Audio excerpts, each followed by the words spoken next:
Sveiki. Šių dienų visuomenė susiduria su viena didelė problema, kad mes visi esame per daug pasyvūs. Mes domimės tik tuo, kas vyksta aplink mus, kas susijęs su mumis.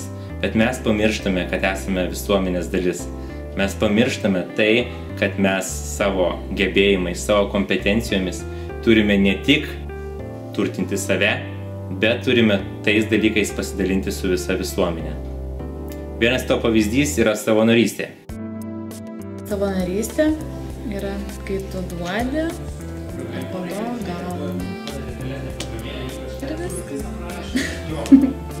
Kaip manote, aš esu vienas geriausių savanorystės pavyzdžių, nes sužinojęs apie tokią organizaciją kaip Kitas variantas ir dar pusmetį paskui pasikankinęs samdomame darbe, mečiau viską, ką tik įmanoma ir pasilikau čia.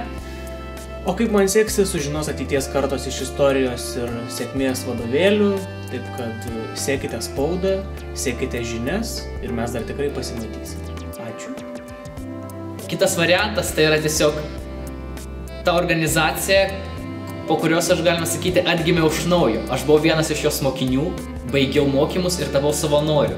Ir nuo to laiko, kai aš pradėjau mokytis, tai buvo 2009 metų balandžio pradžia, mano visiškai gyvenimas apsikeitė. Aš pradėjau turėti savo tikslus, jų siekti, tapau atkaklus, ryžtingas, drąsus, kūrybiškas ir begalė kitų dalykų.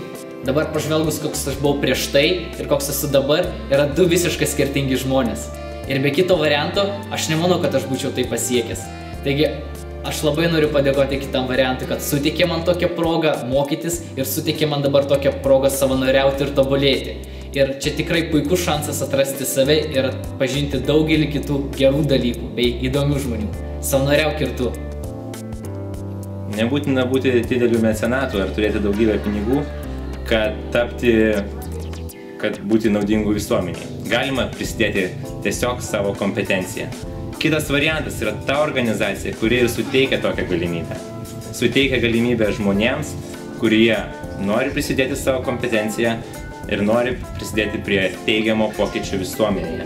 Čia jūs galėsite įsijungti į daugybę veiklų, tiek buvimas lektoriumi, tiek buvimas organizacinėje dalyje.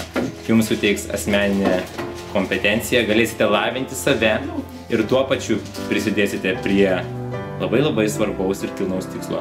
Prisidėsite prie to, kad mūsų jaunimas, mūsų visuomenė taps daug geresniais nei tais, kokie ugdomi yra dabar. Todėl prisijungdami čia, jūs tikrai padarysite teigiamą pokytį visuomenėje. Darykite teigiamą pokytį visuomenėje.